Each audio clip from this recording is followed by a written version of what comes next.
ಬೆಂಕಿಯ ಮಡಿಲಲ್ಲಿ. ರಾಜೀವ ಪುರಂದರ. ನಮಸ್ಕಾರ ಮೇಡಮ್. ನಮಸ್ಕಾರ. ಈ ರಾಜಣ್ಣ ಅವ್ರಿಗೆ ನೀವು ತುಂಬಾ ಕಷ್ಟ ಕೊಟ್ರಿ, ಆಮೇಲೆ ಅವ್ರ ಕಾಲೂನು ಕುಂಟು ಮಾಡಿದ್ರಿ, ಅವ್ರು ಹೆಂಗ್ ದುಡ್ದು ಜೀವನ ಮಾಡಬೇಕು ಅಂತ.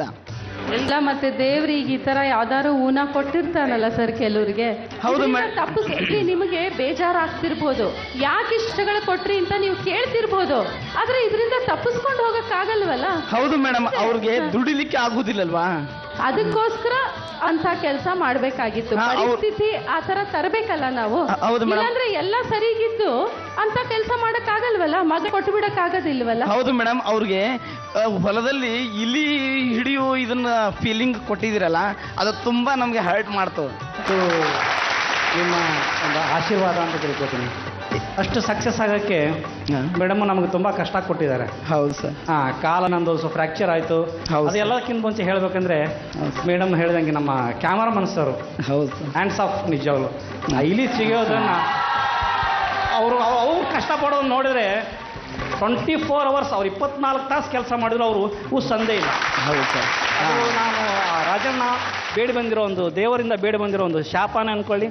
ಹಾಗೆ ಆ ಪರಿಸ್ಥಿತಿಗೆ ದೇವ್ರ ಮೇಲೆ ಕಷ್ಟ ಮೇಲೆ ಕೊಟ್ಟು ಅನಿವಾರ್ಯವಾಗಿ ನಾವು ಮಕ್ಕಳನ್ನ ಮಾರ್ಕೋಬೇಕು ಅನ್ನೋದು ಬರುತ್ತೆ. ಹೌದು sir. Thank you sir. Thank you Rajanna ಅವರೇ. ನಲ್ವಾಡ್ ಶಿವಪ್ಪ. ಜಗದೀಶ ತನ್ನ ಹೆಂಡತಿಯನ್ನ ಬಿಟ್ಟು ಕಂಡ ಹುಡುಗಿಯರ ಜೊತೆ ಕುಣಿಯುವುದು ಏಕೆ? ಯಾರಪ್ಪ ಅದು ಕ್ವಶನ್ ಕೇಳಿದ್ದು? ಏನ್ ಮಾಡೋಣ, ಎರಡಂತೂ ಹೆಣ್ಮಗಳಾಗಿದ್ದಾಳೆ, ಮೂರನೇದೊಂದ್ಸಲ ಟ್ರೈ ಮಾಡ್ಬಿಡೋಣ, ಗಂಡಾದ್ರೂ ಆಗ್ಬೋದಲ್ವ.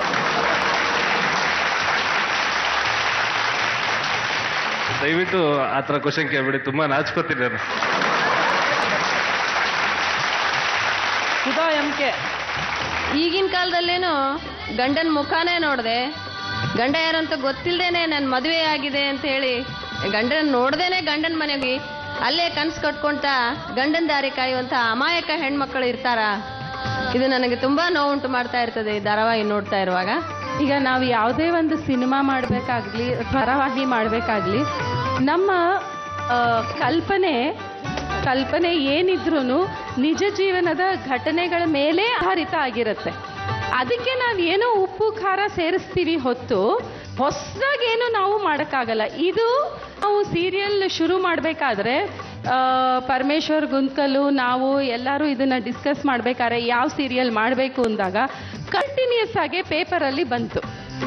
ಎಲ್ಲಿ ಬೀದರು ಗುಲ್ಬರ್ಗಾಲಿ 2-3 ಕೇಸ್ ಆಗಿರೋದು.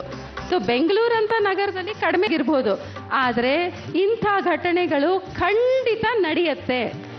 ಈ ಧಾರಾವಾಹಿನಿ ತೋರಿಸೋ ಎಲ್ಲ ಧಾರಾವಾಹಿಗಳು ಜೊತೆಗೆ ನನ್ನ ಬೆಂಕಿಯಲ್ಲಿ ಅರಳಿದ ಹೂವು ಧಾರಾವಾಹಿಯಲ್ಲೂ ತೋರಿಸೋ ಒಂದೊಂದು ಘಟನೆನೂ ಹೆಚ್ಚು ಕಡಿಮೆ ನಡೆದಿರೋದು. ಅದಕ್ಕೆ ನಾವು ಉಪ್ಪು ಹುಳಿ ಖಾರ ಹಾಕ್ತೀವಿ ಅಷ್ಟೇ. ಈ ಸೀರಿಯಲ್ ಬಗ್ಗೆ ನಿಮ್ಗೆ ಏನು ಅನ್ಸುತ್ತೆ? ಒಂದೆರಡು ಮಾತು ಹೇಳಿ. ನಮಸ್ಕಾರ. ನಿಮ್ಮೆಲ್ಲರಿಗೂ ಬೆಂಕಿಯಲ್ಲಿ ಅರಳಿದ ಹೂವು ಇಷ್ಟ ಆಯಿತು ಅಂತ ನಿಮ್ಮ ನೋಡೋಣ ಆಗ್ತಾ ಇದೆ. ನಿಮ್ಮ ಪ್ರೋತ್ಸಾಹನೇ ನಾವು ಮೇಲೆ ಹೋಗೋದಕ್ಕೆ ಸಾಧ್ಯ. Thank you. ಮತ್ತೆ ಇನ್ನೊಂದು ಹೇಳೋದಕ್ಕೆ ಇಷ್ಟಪಡ್ತೀನಿ, ಹುಬ್ಳಿ ಉತ್ತರ ಕರ್ನಾಟಕ ಅಂತಂದರೆ ನಮ್ಮ ತವ್ರ ಮನೆ ಅಂತ ಹೇಳೋದಕ್ಕೆ ಇಷ್ಟಪಡ್ತೀನಿ. ಯಾಕೆ ಅಂತಂದರೆ ಕಲಾವಿದರನ್ನ ನಿಜವಾಗ್ಲೂ ಪ್ರೋತ್ಸಾಹವರು ಗೌರವಿಸೋದು ಉತ್ತರ ಕರ್ನಾಟಕದ ಜನನೇ. ಅವ್ರ ಮನಸ್ಸಲ್ಲಿ ಏನಿದ್ರು ತುಂಬ ಸರಳವಾಗಿ ಓಪನ್ ಆಗಿ ಮಾತಾಡುವಂಥ ಜನ ನಮ್ಮ ಉತ್ತರ ಕರ್ನಾಟಕ ಜನ. ಹಾಗಾಗಿ ನನ್ನ ತವ್ರ ಮನೆ ಅಂತ ಹೇಳ್ಕೊಳ್ಳೋದಕ್ಕೆ ನಾನು ಇಷ್ಟಪಡ್ತೀನಿ. ನಮ್ಮ ತವ್ರ ಮನೆ ಎಲ್ಲ ನಮ್ಮ ಮಕ್ಕಳನ್ನು ನಮ್ಮ ಇಡೀ ಫ್ಯಾಮಿಲಿನ ನಿಮ್ಮ ಮೊದಲಿಗೆ ಹಾಕೊಳ್ಳಿ. ತಪ್ಪಿದ್ರೆ ಕ್ಷಮಿಸಿ, ಚೆನ್ನಾಗಿದ್ರೆ ಹಾರಿಸಿ. Thank you. ಗೌತಮ್ ಅವರೇ, ಈ ಸೀರಿಯಲ್ನಲ್ಲಿ ನೀವು ವಿಲನ್ನು, ಜನಗಳಿಗೆಲ್ಲ ಇಷ್ಟ ವ್ಯಕ್ತಿ ಅಂತ ಪದ್ಮಜರಾವ್ ಅವರು ಬಿಂಬಿಸಿದ್ದಾರೆ. ಇದ್ರ ಬಗ್ಗೆ ಒಂದೆರಡು ಮಾತು. ಸಖತ್ ಪಟಾಕಗಳು ಬಂದವು ಇವತ್ತಿಲ್ಲಿ. ಓಕೆ, ಇದು ನಾನು ಮಾಡ್ತಾ ಇರ್ತಕ್ಕಂಥ ಪಾತ್ರದಲ್ಲಿ ನಾನು ಬಳಸ್ತಕ್ಕಂಥ ಒಂದು ಪ್ರಿಂಟ್ ಅಷ್ಟೇನೆ. ಆದರೆ ಈ ಪಾತ್ರ ಮಾಡ್ಬೇಕಾದ್ರೆ ನನಗೆ ತುಂಬಾ ಚಾಲೆಂಜಿಂಗ್ ಆಗಿತ್ತು, ಮತ್ತೆ ಇದನ್ನ ಬಹಳ ಪ್ರೀತಿಯಿಂದ ನಾನು ಮಾಡಿದ್ದೀನಿ. ನಾನು ಮಾಡ್ತಾ ಇರೋದು ಇದರಲ್ಲಿ ಒಂದು 20% 30% ಅಷ್ಟೇ ಇರಬಹುದು. ನಾನೇನಾದ್ರೂ ಪ್ರೊಡ್ಯೂಸರ್ ಆದ್ರೆ ಪದ್ಮಜರಾವ್ ಅವರು ಈ ರೋಲ್ನ ಮಾಡಬೇಕು ಅಂತ ನಾನು ಆಸೆ ಪಡ್ತೀನಿ.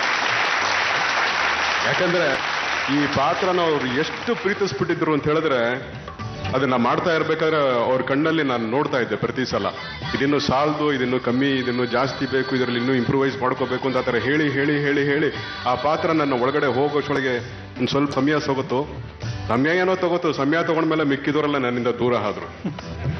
ಆ ಥರ ಆಯ್ತು. ಈ ಥರದೊಂದು ಅವಕಾಶ ನಮಗೆ ಕೊಟ್ಟಿದ್ದಕ್ಕೆ ಪರಮೇಶ್ವರ್ ಗುಂಡ್ಕಲ್ಗೆ ಮತ್ತೆ ಮೇಡಮ್ಗೆ ಮತ್ತೆ ಜಿ ಕನ್ನಡ ಅವರಿಗೆ, ನಿಮಗೆ ಇದನ್ನೆಲ್ಲ ನೋಡಿ ಪ್ರೋತ್ಸಾಹ ಮಾಡದಂತ ನೀವು, ನಾನು ಬಂದ ತಕ್ಷಣ ಗೋಪಿ ಮಾಮ ಅಂತ ನೀವು ಕಿರ್ಚಿದ್ರಲ್ಲ, ನಾನು ನಿಮಗೆ ಋಣಿ. ಆಯ್ತು. ಯಾಕಮ್ಮ ನಾಚ್ಕೋತೀಯಾ? ಏನ್ ನೋಡಕ್ ಬಂದಿದೀವಾ? ನನಗೆ ಸ್ಟೇಜ್ ಫಿಯರ್. ಅದಕ್ಕೆ ಈ ಸೀರಿಯಲ್ ಪದ್ಮಜರಾವ್ ಮೇಡಮ್ ಎಷ್ಟು ಇಷ್ಟಪಟ್ಟು ಪ್ರೀತಿಯಿಂದ ಮಾಡಿದಾರೋ 10 times ಇಷ್ಟಪಟ್ಟು ಪ್ರೀತಿಯಿಂದ ನಾನು ಮಾಡಿದ್ದೀನಿ. ಆ್ಯಂಡ್ ನನ್ನ ಫೇವ್ರೆಟ್ ಸೀನ್ ಇದರಲ್ಲಿ ನಾನು ಕೆರೆಯಲ್ಲಿ ಮುಳುಗಿ ಸಾಯೋದಕ್ಕೆ ಪ್ರಯತ್ನ ಪಡ್ತೀನಲ್ವಾ, ಅದು ನನ್ನ ಫೇವ್ರೆಟ್ ಸೀನ್. ಅದು ಮೇ ಬಿ ನಿಮಗೆಲ್ಲ ಇಷ್ಟ ಆಗಿದೆ ಅಂದ್ಕೊಳ್ತೀನಿ. ಇಷ್ಟ ಆಗಿದ್ರೆ ಎಸ್ ಅಂತ ಕೂಗ್ಬಿಡಿ ಪ್ಲೀಸ್. Thank you.